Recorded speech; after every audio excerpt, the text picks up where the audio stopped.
Welcome to the Human Capital Innovations Podcast.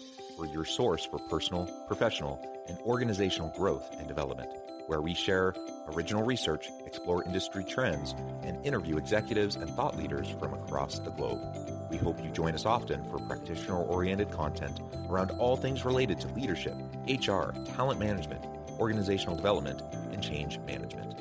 Maximize your personal and organizational potential with Human Capital Innovations Podcast. Do you enjoy the Human Capital Innovations Podcast? Please subscribe, leave a review, comment, share, and consider supporting the podcast on Patreon, even at the producer and sponsorship levels.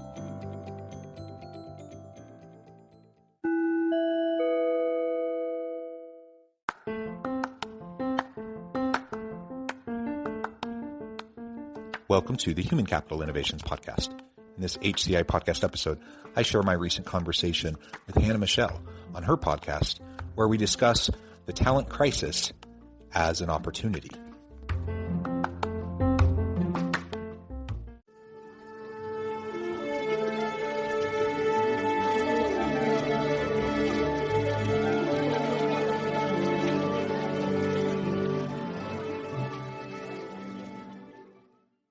Hello, everyone, and welcome to Hannah Talks Hiring. Today with us, we have John Westover. Welcome, John. Thank you for having me. It's a pleasure to be with you. Yes, we're so excited to have you on the show today. If you don't know John, he's a pretty cool dude, and I have a few things that I want to say about him here before we start. So John is the #1 ranked HR, innovation, and future of work global thought leader and influencer by Thinkers 360. He's also the host and producer of the popular Human Capital Innovations podcast, which I had the pleasure of checking out yesterday for a little bit, and I found the content very valuable and great. He's the chair and professor of organizational leadership and change in the Woodbury School of Business at UVU and the academic director of the UVU Center for Social Impact, which is awesome. And he received his bachelor's and master's degree from Brigham Young University, his doctorate from the University of Utah, and he's been published widely in academic journals, books, magazines, and in popular media locally, nationally, and abroad, such as Forbes, The Economist, the U.S. News and World Report, the Wall Street Journal, just to name a few. John, is there anything else you'd like to add that you would feel that you feel is important for listeners to know? Well, I really appreciate that kind introduction. And on a personal note, I'm a proud father of 6 children, and I've been married to my wife for almost 20 years. And so I consider myself a father, husband, and family man first and foremost, and am fortunate enough to have a job and a career that's afforded me a lot of flexibility and autonomy to pursue things I'm interested in while devoting time and energy and priority towards my family. That is awesome and so great to hear. 6 kids. Wow. Yeah, they keep us on our toes. I bet they do. I have 2 boys and they keep me on my toes. I do not have 6. Probably a good thing for me. All right. So, John, I'd love to just jump in here with having you start by sharing your thoughts on the current evolution of the labor market, how you think we got here, and where we could potentially be headed in the future when it comes to the development of the workforce and the hiring ecosystem. Yeah, it's a really interesting question. And it's a fluid question, really, because things are constantly changing around us. And I would say, prior to COVID 2 years ago, if you asked me the same question, I probably would have said many of the same things, only I feel like we've moved so far forward so quickly, far faster than I think we would have if the pandemic hadn't have hit. So the trends in the labor force and in the nature of work had already been taking us in the direction of more automation, not just with robots in a factory setting or that kind of thing, but in terms of AI, machine learning, deep learning, those sorts of things, displacing a lot of tasks, a lot of the types of skills that jobs may have had as a core part of their functioning in the past, displacing perhaps even entire jobs. And that trajectory is been happening for the last, decade at least. I mean, really, we're in the throes of what has been called the fourth wave of the Industrial Revolution. And so we just see a dramatic shift happening because of these disruptive innovations. So that was already happening. What was also already happening was this continual kind of shifting of what is called in the academic literature as the psychological contract within the workplace. So what that means is kind of this unspoken understanding between employer and employee about the nature of work and how the two interface. So you go back 50 years and the psychological contract was such that many, in fact, really most people, they would go through whatever schooling they were going to go through. And then they would go to an organization to work, usually start at the lower rungs, entry level, and then they'd stay there. They'd stay there either for a really long time or perhaps for their entire career, and they would move up the rungs. And that psychological contract was dual loyalty between the employer and the employee, and both wanted it that way. And the employer would obviously provide the pay and the benefits, as well as the career development and opportunities for advancement and those sorts of things. The employee would come and do the work and contribute to the organization.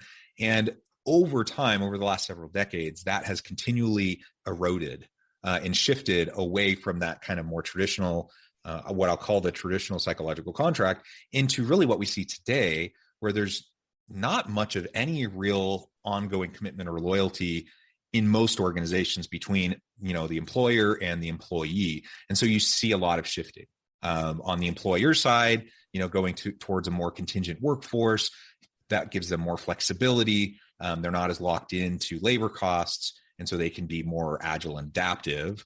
On the employee side, looking, to career job hop different organizations to move up in their career and advance in their career. And the average employee, the average tenure for an employee at an organization has dropped dramatically over the last several decades to now, millennial and Gen Z individuals will shift jobs rapidly. Now that's not, I'm talking in generality. So obviously there's some organizations that still foster a lot of commitment and loyalty, that really invest in their people and want their people to stick around.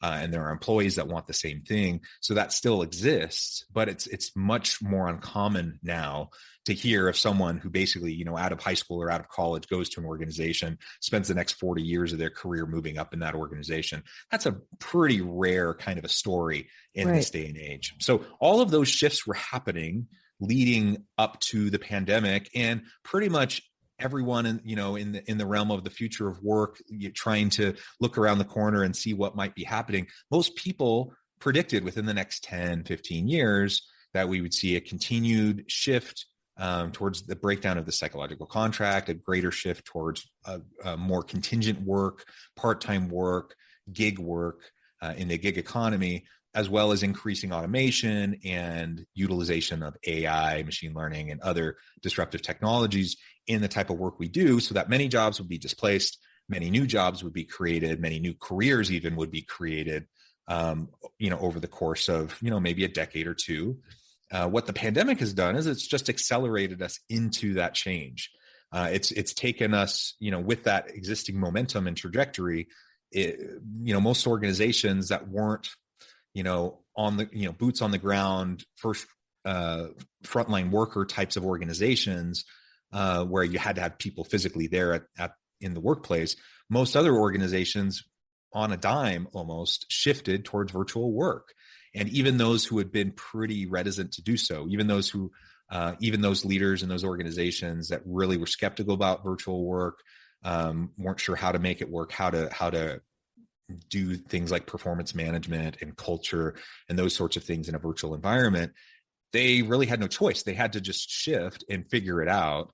And now we're close to 2 years into it, and people have largely figured it out. And so what would have probably taken us another 5 to 10 years in terms of shift towards comfort level with the technologies and more virtual work or even hybrid work, happened over the span of a year, 18 months. Now some are shifting back, some are Some are, trying to shift more towards hybrid work. But the reality is a shift has changed, and you can't put that genie back in the bottle. People have tasted what it's like to have the flexibility and the autonomy and the opportunity to do work when it suits them and their schedule. And it's part of the reason why we see, this great resignation happening, the great awakening, really, of people just recognizing that maybe what they took for granted previously, pre-pandemic, as the nature of work and what they should expect from their organization and what their experience in the workplace would be, they've realized that there's no reason why they have to accept that anymore. And they have options, and they can fight for the flexibility. They can fight for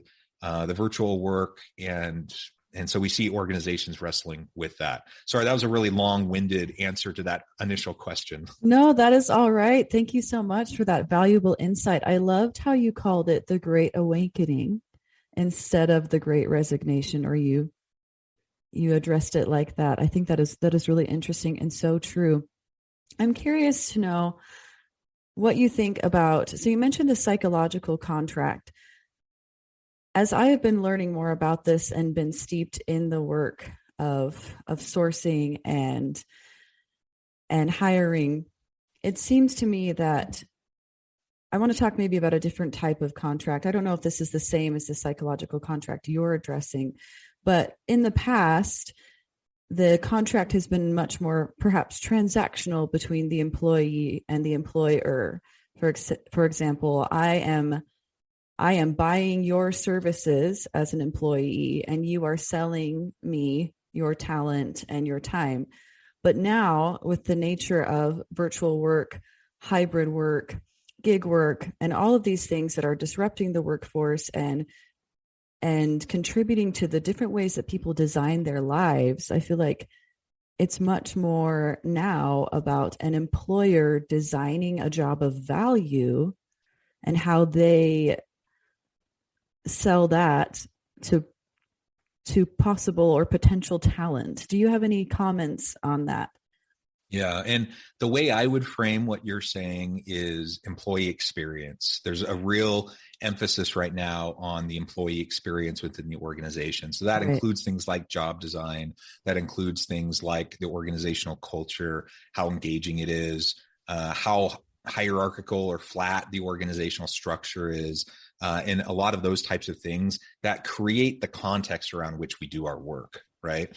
And because people have woken up to, and are more willing now, perhaps than they were a couple of years ago, to really question the norms around their organizational life and their work life, they're willing to take a second look at that and say, no, it doesn't need to be that way. Why do we need to do it that way? Why do we have to have all these meetings? Why do we have to be in person? Why do we have to do this, that? Challenging everything, right? Because people are more willing to do that now, it's forced, in my opinion, it's forced organizations that perhaps got a little lackadaisical or, really not paying proper attention to this, the holistic employee experience in the workplace. And especially, when the labor market isn't so tight, when the employers have plenty of applicants, it's, you can understand where they're coming from. Like, they don't have to try as hard because lots of people want to work for them. But right now, the situation is such that if you want to attract and retain really great people, especially in this environment where people are really questioning everything and questioning why are we doing things this way?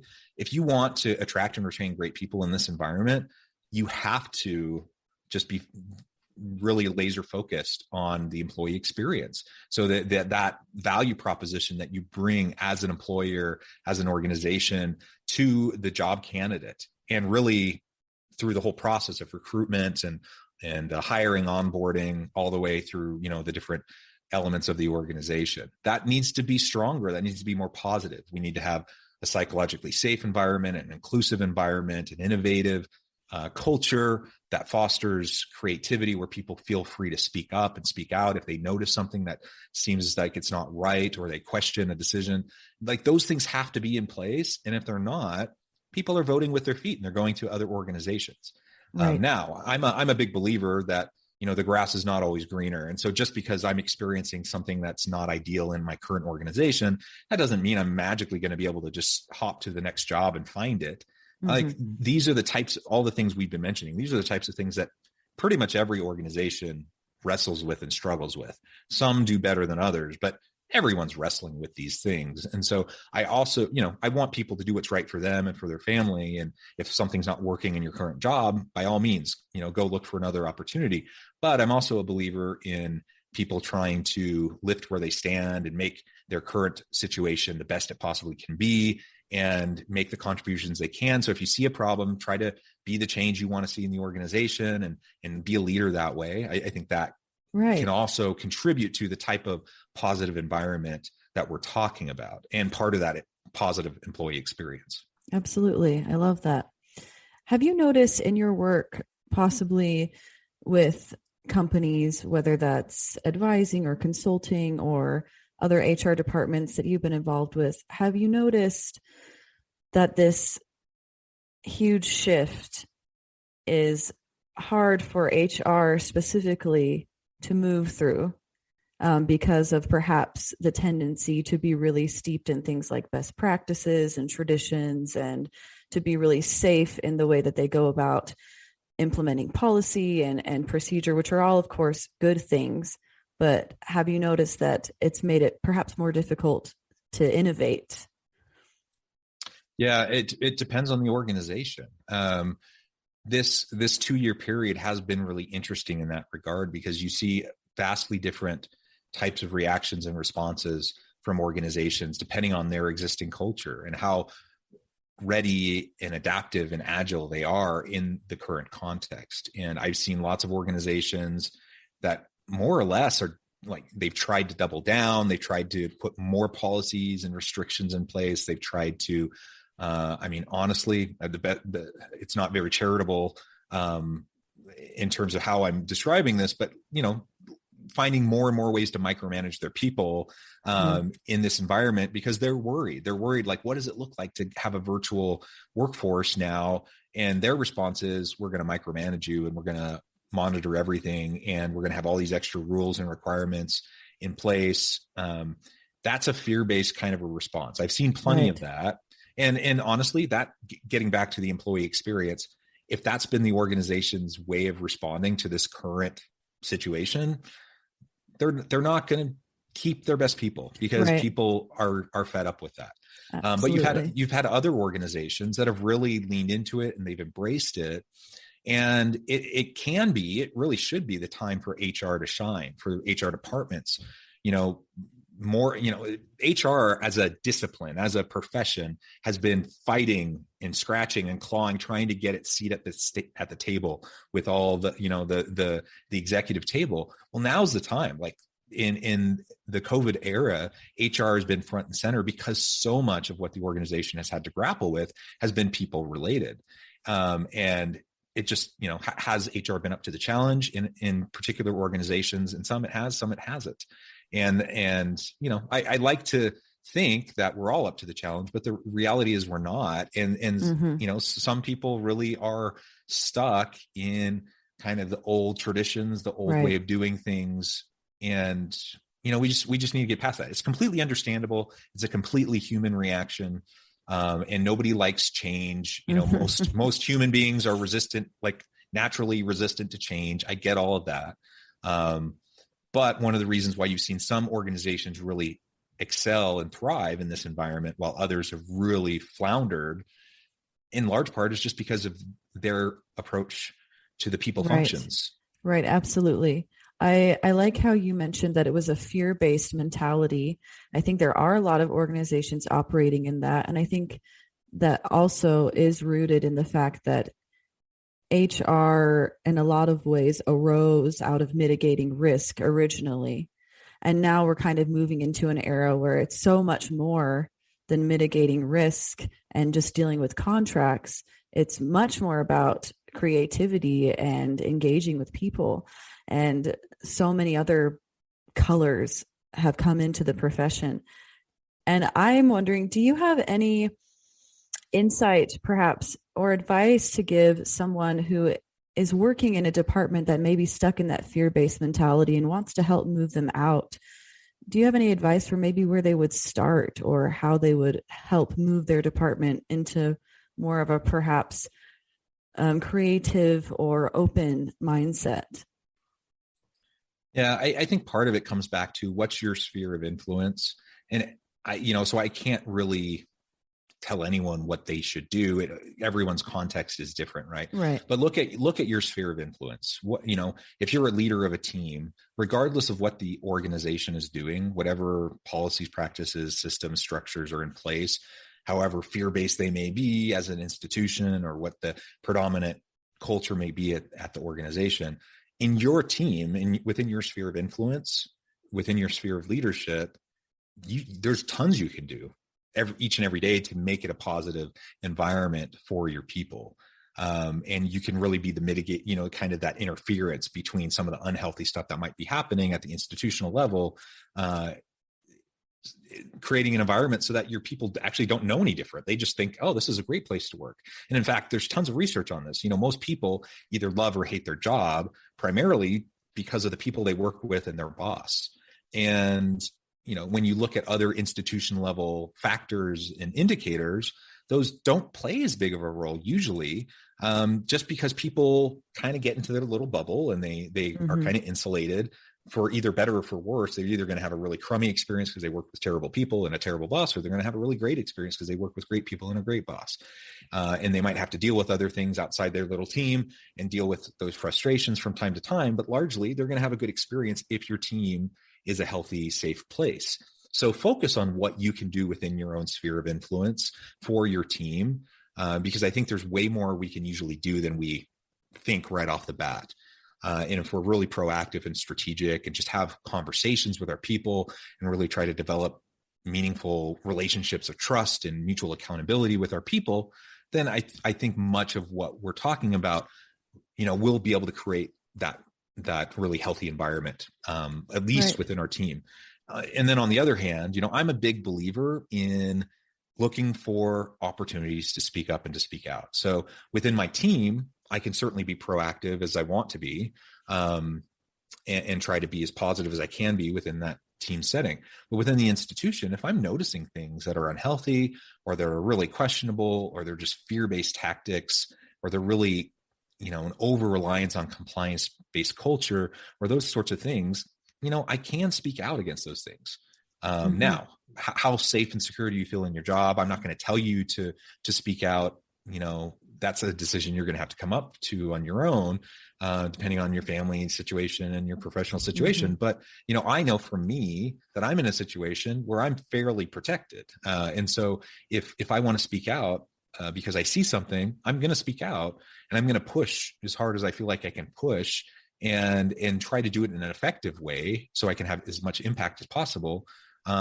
But that's my approach. Right. Now, other people, will have to take a different approach. But ultimately, I think as long as we're thinking about it and aware of the context we find ourselves in, I think we have a better chance of making meaningful impact and creating at least that healthy environment within our smaller team. Yes, I love that. I love how you mentioned focusing on your sphere of influence and what you can control, and that you iterated that there is a lot more that you can do than you think. I think sometimes HR directors or managers can feel a little bit locked in or stuck about what decisions they can make or what influence they can have, and just reassuring that just focus on your team, on the day-to-day interactions that you have, and that will have a ripple effect, I think, if you start there. So I like that. And I also, just to reiterate, I do think it's important for people who feel like they can. I understand not everyone's situation is such, but if you feel like you're in a position of privilege where you can speak up, it's important that we speak up when we can. Absolutely. If we have a voice, use our voice and speak up for those who don't have a voice. Right. And clearly, sometimes that can negatively impact you potentially in your job or in your career.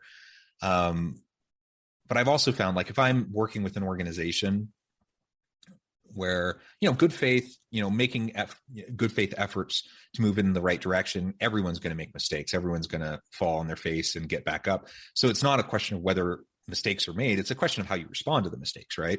And so if I see something and there's no attempt to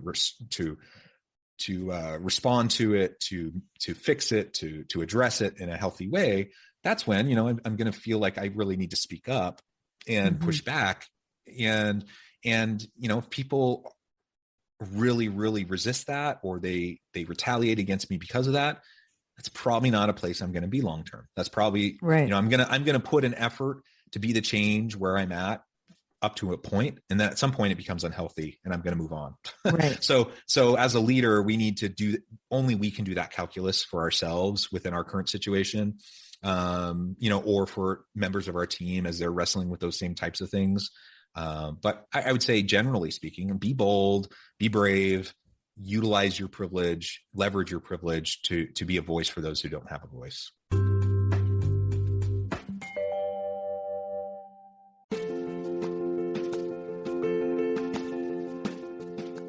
Bluer Than Indigo Leadership, the journey of becoming a truly remarkable leader. Early in my adult life, I learned about an Asian proverb that translates as bluer than indigo. If you think about the color indigo, it is a brilliant, deep, and vibrant blue, what some would call the bluest of blues. To have something that is bluer than indigo is rare and truly remarkable. Contrary to popular myth, there is no one-size-fits-all or cookie-cutter approach to effective leadership. There is no silver bullet, no secret sauce, no go-to model that will solve all of your problems. The truth is, great leaders have all had their unique strengths and flaws, and have all had to discover and then pave their own distinctive path in their life's journey to fulfill their leadership potential. Bluer Than Indigo Leadership will help you discover your own path and explore those ordinary, everyday actions that will help you respond to an uncertain future and produce extraordinary results for your individuals, teams, and organizations.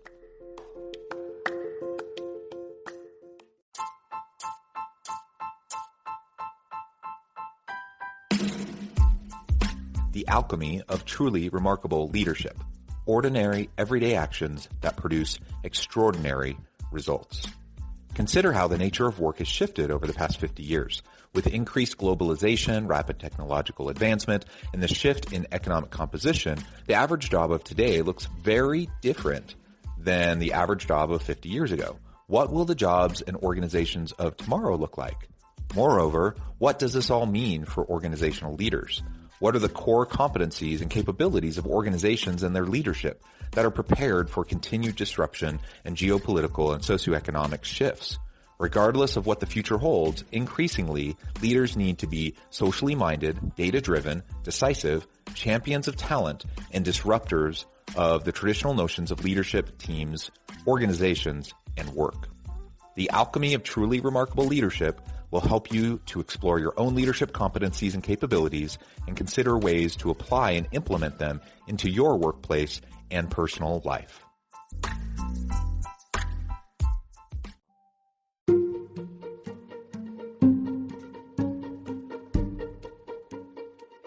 Welcome to the Human Capital Innovations Academy.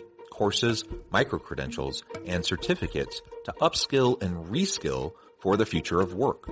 All HCI Academy courses, micro-credentials, and certificates are designed, developed, and delivered by award-winning and internationally renowned scholars, educators, thought leaders, executives, and practitioners.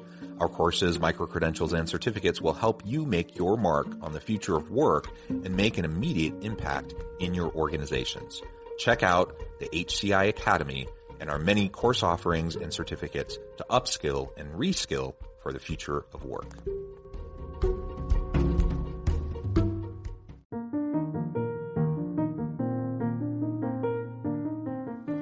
Check out our new weekly LinkedIn newsletter, Alchemizing Human Capital, exploring industry trends via original research and interviews with executives and thought leaders from across the globe. We look forward to having you join us.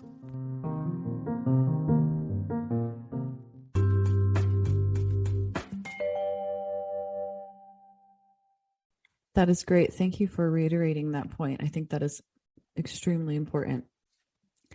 In the current market right now, there's a lot of people advocating for more pay for lots of different types of positions. And a lot of companies are feeling probably kind of a race to the top, or it's just a competition about who can pay more. What are your thoughts on how much pay is actually a key differentiator in jobs?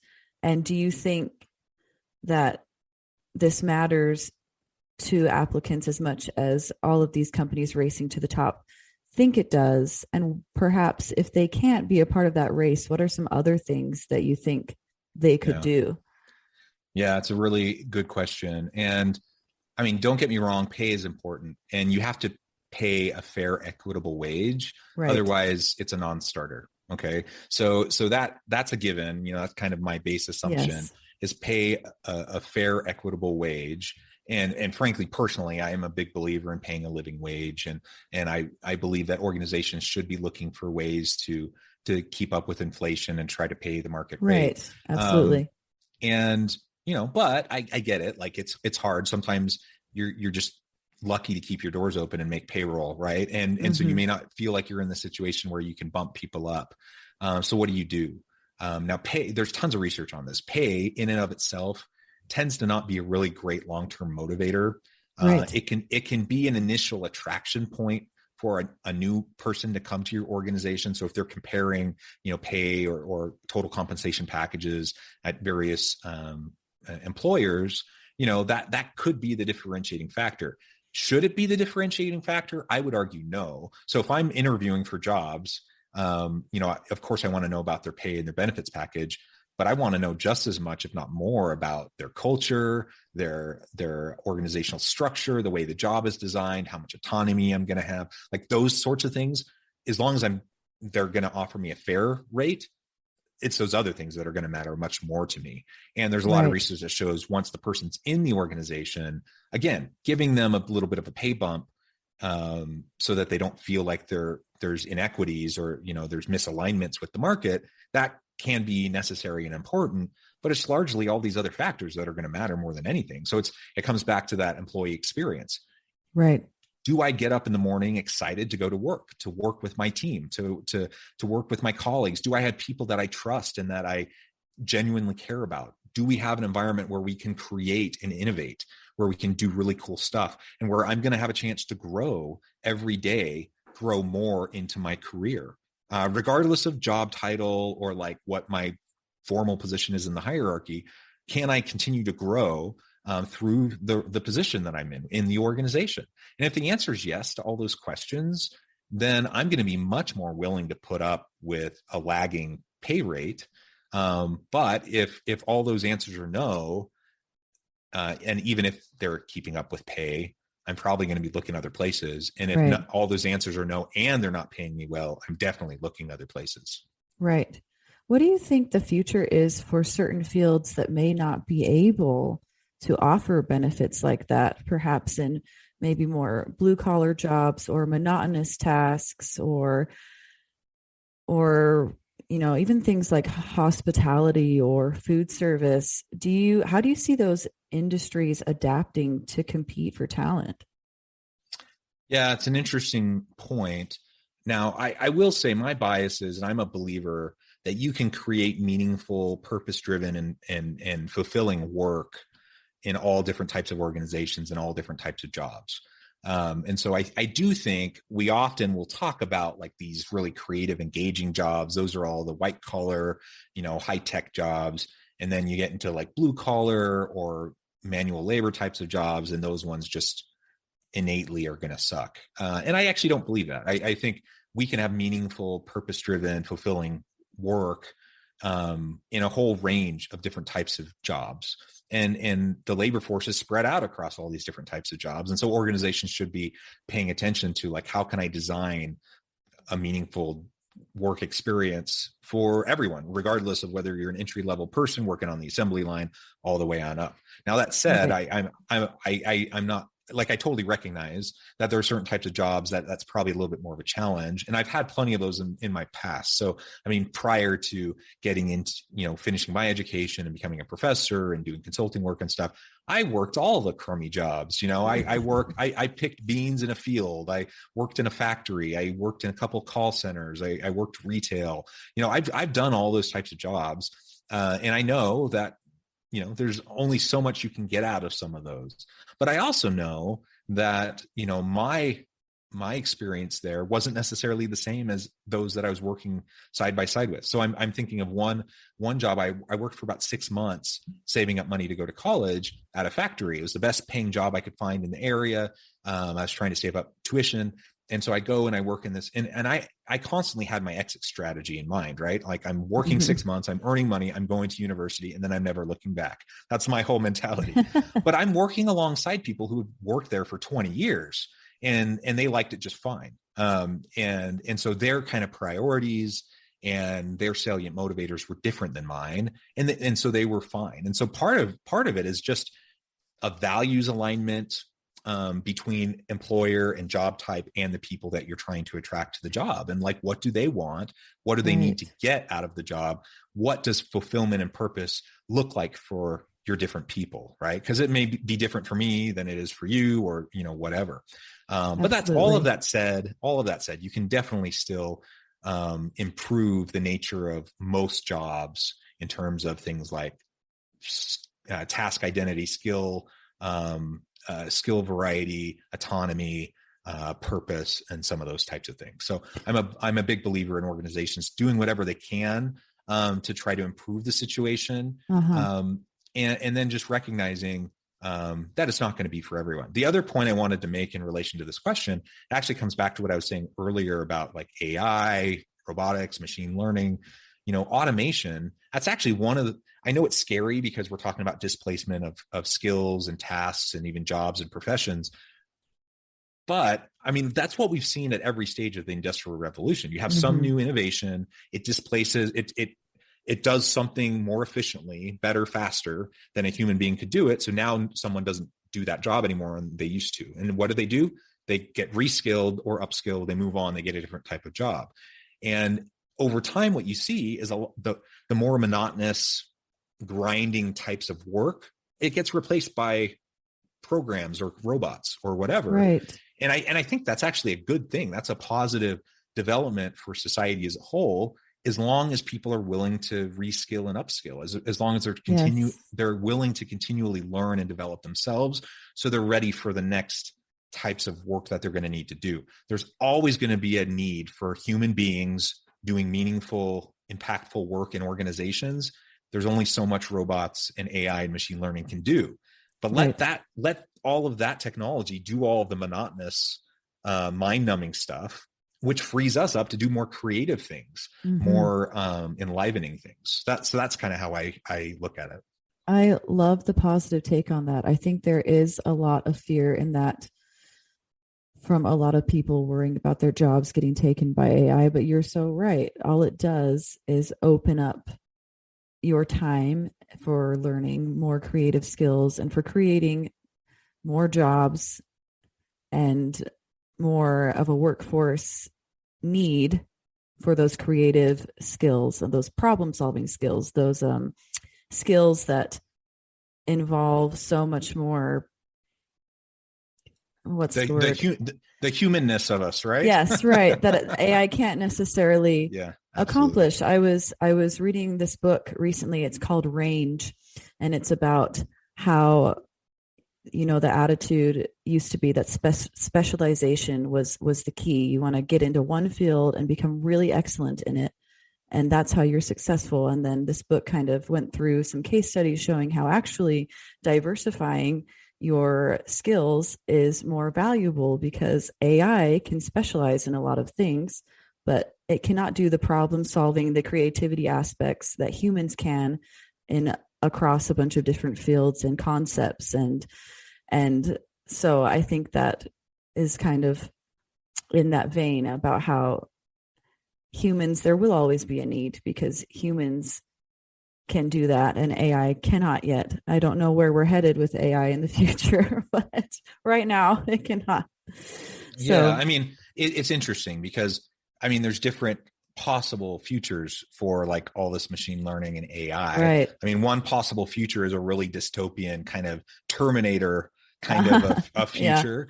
That's certainly negative. We don't want the rise of the machines and them taking over everything, or like a Matrix kind of a future. But but kind of on the other end of the spectrum is you kind of have like this utopian Star Trek kind of a future that's enabled through technology. we're probably going to end up somewhere in the middle. So there's going to be pros and cons. Absolutely. Yeah. But ultimately, if we're aware of those pros and cons, and then just try to leverage it, it really comes back to, what's our willingness to continually learn and grow and develop. If we're not very willing to do that, we're going to be very threatened by innovation and technologies. But if we're open to it, there's no real reason to be threatened by it, because it's an opportunity. It's an opportunity to learn new things, get reskilled, and then do new, creative, interesting things that might be better than what we used to do. Just one small little example. So I do a lot of different things, but I'm a professor. And so one of the things that I have to do is I have to grade papers. Now, of all the things I do as a professor, my very least favorite thing to do is to grade papers. Now, I genuinely like to see the growth in students. I like to see the arc of their learning. Those types of things are meaningful and fulfilling. And I do like to be able to provide feedback that helps them to learn and grow. So that is meaningful. But frankly, reading a bunch of papers and providing, a lot of edits and comments and stuff, it's tedious. As much as I hope it's, it's important, it's necessary, it's tedious. Well, when I started my first year as a professor, really even before I was a full-time professor, when I was teaching part-time, going back, I don't know, my first university class I ever taught was back in 2003. So I think back all the way back then, it was literally like people would turn in a paper and I would use a red pen and I would mark on it, right? And over time, it went to digital submissions. And over time, there's things like Turnitin where you can check for plagiarism. And like there's these other technologies that have made it an easier process. And now we're to the point where, if I'm providing comments on the substantive arguments of a paper, I still have to, put in those comments. But a lot of like the basic, more tedious things like spelling, grammar, some of those types of things, there's AI engines and other tools that provide students that feedback so that I don't have to spend half an hour, circling all the places they need to put a comma. Instead, I can focus on the actual substance of their argument and make suggestions or ask questions to point them in the right direction. Right. And so it's just an illustration of some of the more tedious stuff I used to have to do. I don't have to do as much anymore because technology can do that stuff, which frees me up to focus on the other stuff that's actually going to be more impactful and a better use of my time and my education, my ability to help the students. And we can extrapolate from that, my one little experience, across all different types of jobs.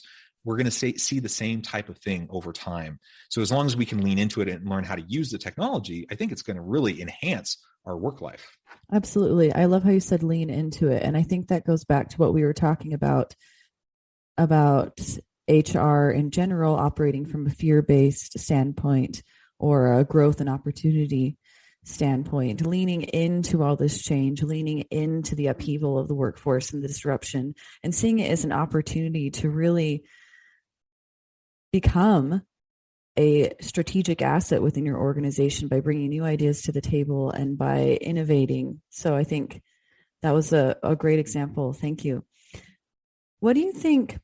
So we've talked a little bit about how it's really important for organizations to create value beyond just the pay, obviously, and also about employee experience. What are the ways that you think in a company's recruitment and talent acquisition process that they can effectively communicate that to people? Obviously there's the job ad, which a lot of companies are still very employer focused on the job ad, right? It's more of a job description. It doesn't make a case about why anyone should work for them. But I think it's kind of harder to advertise like an overall general descriptive, like here is the feeling and essence of what it's like to work for us. You know what I mean? I feel like that's harder to communicate. Do you have any advice on how you can get that out there? Yeah, you're absolutely right. And many organizations really struggle with this.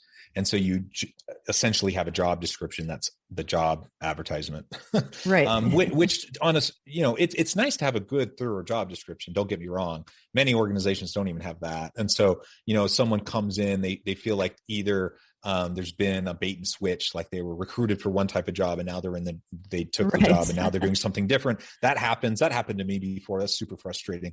So that kind of thing happens. It's nice to have a good, clear job description, but yeah, the job posting needs to clarify organizational values in a way, because what you're going for when you're trying to line up applicants in your pool for a particular position, again, assuming you actually know what the position is, what you need the person to do.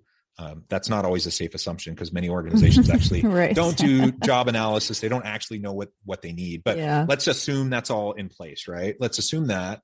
And if you have all that in place, like, yes, you need knowledge, skills, and abilities. You need the certain competencies that someone can bring so they can be effective in the job. But you're looking for values alignment.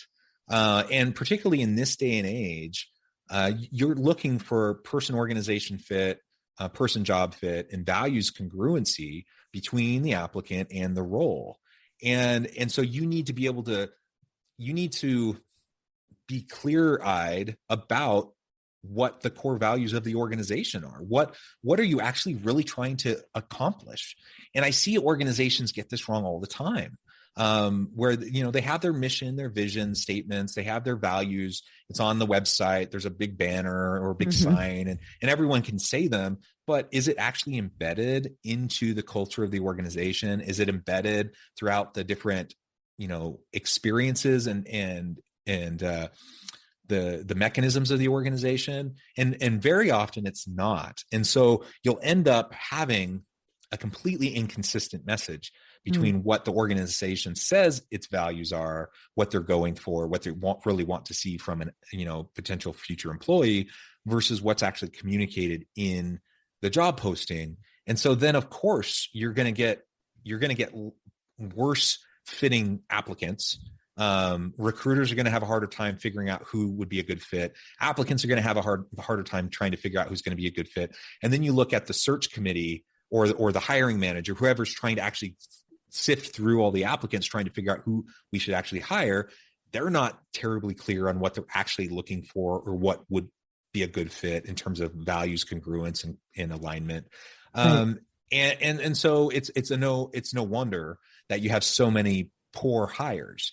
And it's, sometimes it's a poor hire because someone conveys on their resume, or they're able to snow people in the interview that they have skills and abilities that they don't actually have, and they get in the job and they can't do it. And that doesn't work. Right.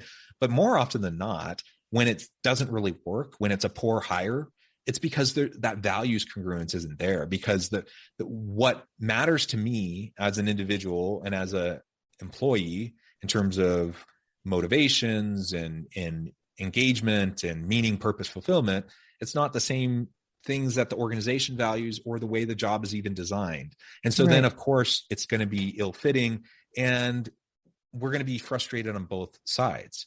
So what we really need to pay attention to when we're crafting those job announcements is be really clear on what core values you want. Communicate those values, communicate the culture. There are compelling ways to communicate culture and to communicate, that you really want, a psychologically safe and inclusive culture, for example. Communicate that in the job posting. But more than that, you have to then communicate it throughout the applicant experience. So we've talked about employee experience. Let's talk about the holistic human experience in conjunction with the organization. And if you say you value all these things, but then I apply for a job and I never hear back, does that, and you say you're a people-centric organization, is that consistent with what you say is important versus what my experience is, that you don't seem to care about me or my time enough to even like reach out and send an email or something, right? Or I go in for an interview and you just have a really negative experience, or whatever, right? Or all the way through the job offer and the onboarding. Like, do you actually have consistent experiences that are aligned with the job posting and the values that you state and the culture that you state? And if you don't, people are going to get frustrated, and word of mouth is going to spread, and people are, going to vote with their feet. I think it's so important to talk about applicant experience because I think a lot of employers haven't like employee experience, they haven't had to worry about that as much. And so their applicant experience plan, or whatever you want to call it, is very ad hoc, right? It's not super intentional. They don't have consistent onboarding practices.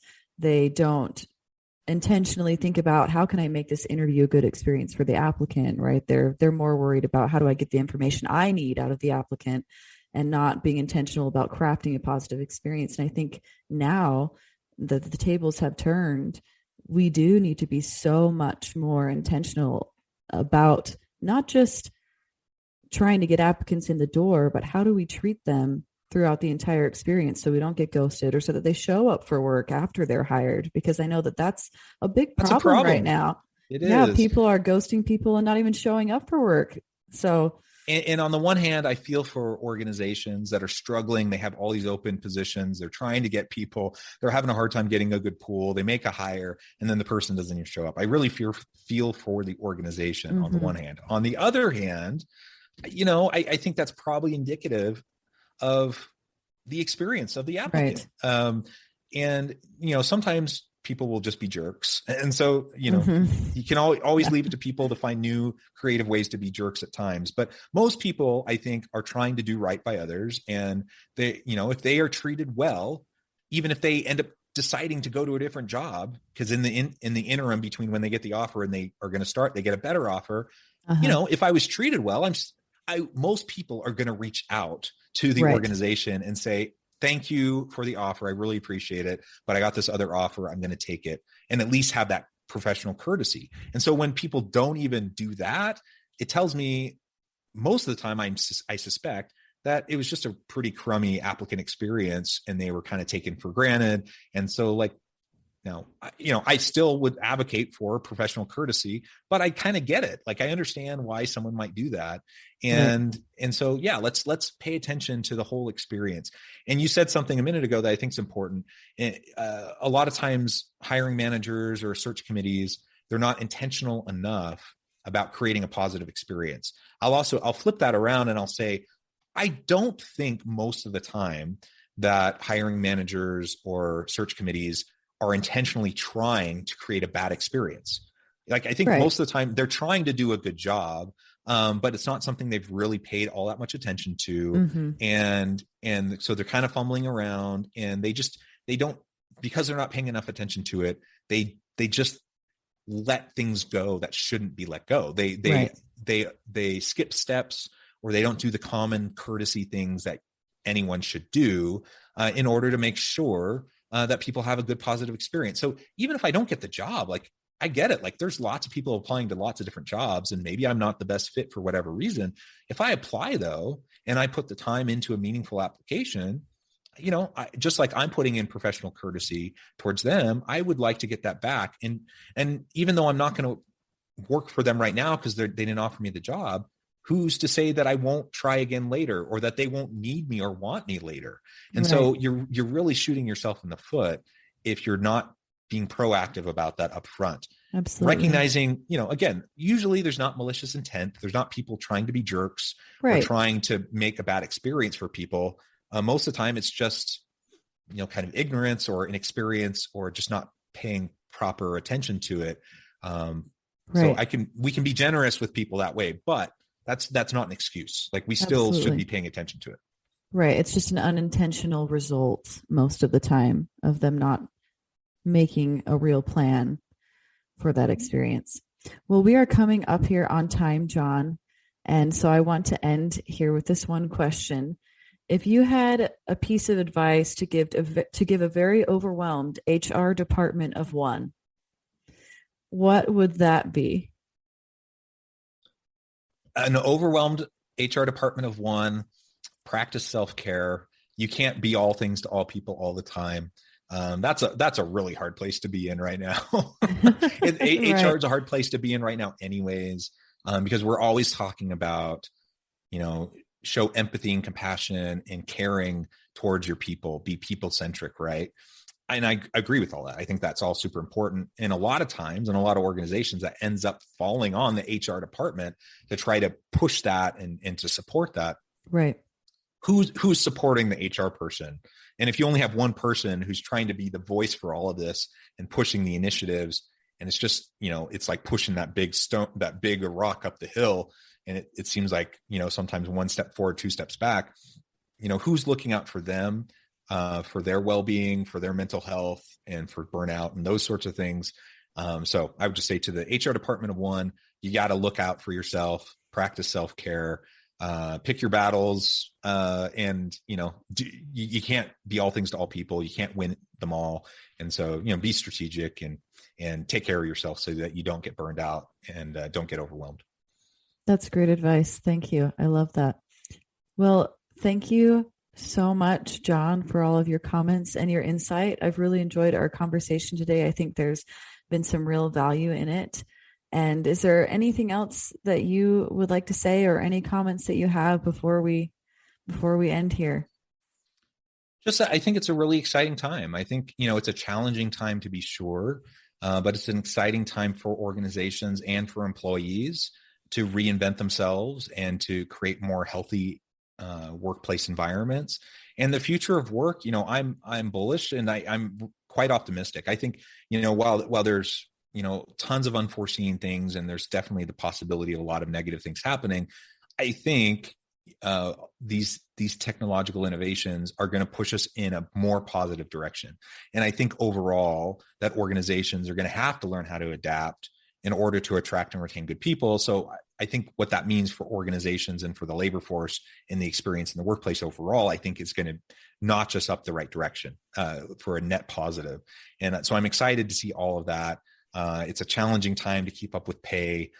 So if you're struggling with that, do everything you can, because you got to keep up with inflation, and you got to keep up with pay so it's equitable. But focus on those other things around the employee experience. And if you can do that and have meaningful relationships with your people, I think you'll still be able to attract and retain good people and have a good quality work life for them.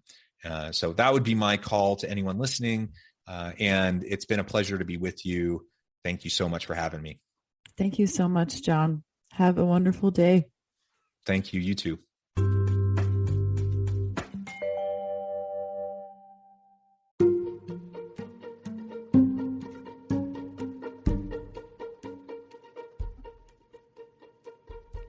Check out Human Capital Innovations magazine, Human Capital Leadership. Human Capital Leadership is a free, interactive e-magazine with the mission to help individuals, leaders, and organizations find innovative approaches to maximize their human capital potential. We publish issues quarterly in August, November, February, and May. Take a look at the latest issue and let us know what you think.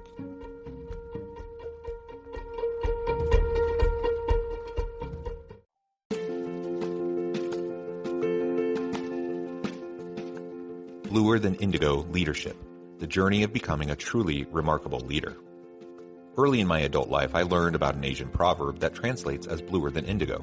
If you think about the color indigo, it is a brilliant, deep, and vibrant blue, what some would call the bluest of blues. To have something that is bluer than indigo is rare and truly remarkable. Contrary to popular myth, there is no one-size-fits-all or cookie-cutter approach to effective leadership.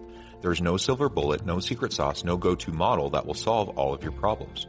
The truth is, great leaders have all had their unique strengths and flaws, and have all had to discover and then pave their own distinctive path in their life's journey to fulfill their leadership potential. Bluer Than Indigo Leadership will help you discover your own path and explore those ordinary, everyday actions that will help you respond to an uncertain future and produce extraordinary results for your individuals, teams, and organizations.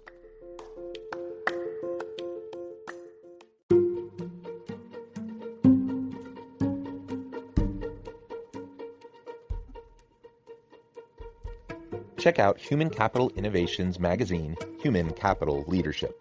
Human Capital Leadership is a free, interactive e-magazine with the mission to help individuals, leaders, and organizations find innovative approaches to maximize their human capital potential. We publish issues quarterly in August, November, February, and May.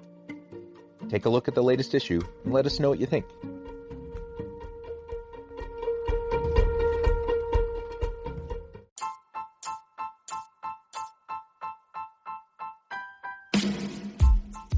The alchemy of truly remarkable leadership. Ordinary, everyday actions that produce extraordinary results. Consider how the nature of work has shifted over the past 50 years. With increased globalization, rapid technological advancement, and the shift in economic composition, the average job of today looks very different than the average job of 50 years ago. What will the jobs and organizations of tomorrow look like? Moreover, what does this all mean for organizational leaders? What are the core competencies and capabilities of organizations and their leadership that are prepared for continued disruption and geopolitical and socioeconomic shifts? Regardless of what the future holds, increasingly, leaders need to be socially minded, data-driven, decisive, champions of talent, and disruptors of the traditional notions of leadership, teams, organizations, and work. The alchemy of truly remarkable leadership will help you to explore your own leadership competencies and capabilities and consider ways to apply and implement them into your workplace and personal life.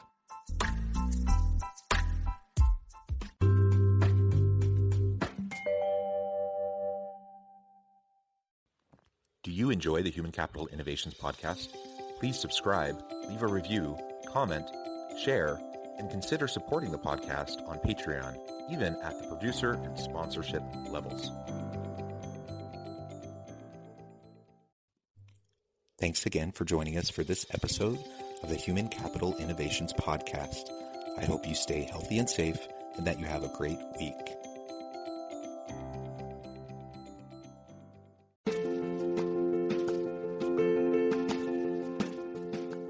Bluer than indigo leadership. The journey of becoming a truly remarkable leader. Early in my adult life, I learned about an Asian proverb that translates as bluer than indigo. If you think about the color indigo, it is a brilliant, deep, and vibrant blue, what some would call the bluest of blues. To have something that is bluer than indigo is rare and truly remarkable. Contrary to popular myth, there is no one-size-fits-all or cookie-cutter approach to effective leadership. There is no silver bullet, no secret sauce, no go-to model that will solve all of your problems. The truth is, great leaders have all had their unique strengths and flaws, and have all had to discover and then pave their own distinctive path in their life's journey to fulfill their leadership potential. Bluer than indigo leadership will help you discover your own path and explore those ordinary, everyday actions that will help you respond to an uncertain future and produce extraordinary results for individuals, teams, and organizations.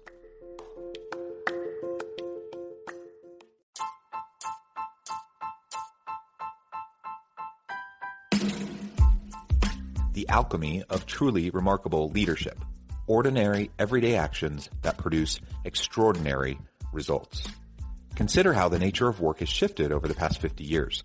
With increased globalization, rapid technological advancement, and the shift in economic composition, the average job of today looks very different than the average job of 50 years ago. What will the jobs and organizations of tomorrow look like? Moreover, what does this all mean for organizational leaders? What are the core competencies and capabilities of organizations and their leadership that are prepared for continued disruption and geopolitical and socioeconomic shifts? Regardless of what the future holds, increasingly, leaders need to be socially minded, data-driven, decisive, champions of talent, and disruptors of the traditional notions of leadership, teams, organizations, and work. The alchemy of truly remarkable leadership will help you to explore your own leadership competencies and capabilities and consider ways to apply and implement them into your workplace and personal life.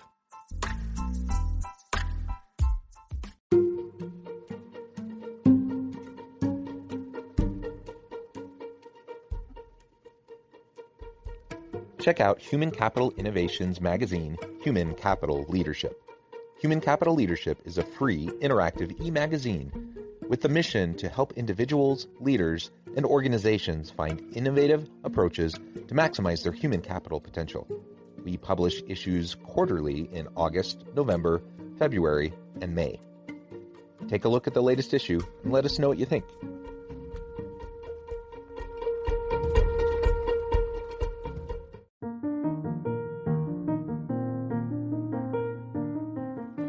Check out our new weekly LinkedIn newsletter, Alchemizing Human Capital, exploring industry trends via original research and interviews with executives and thought leaders from across the globe. We look forward to having you join us.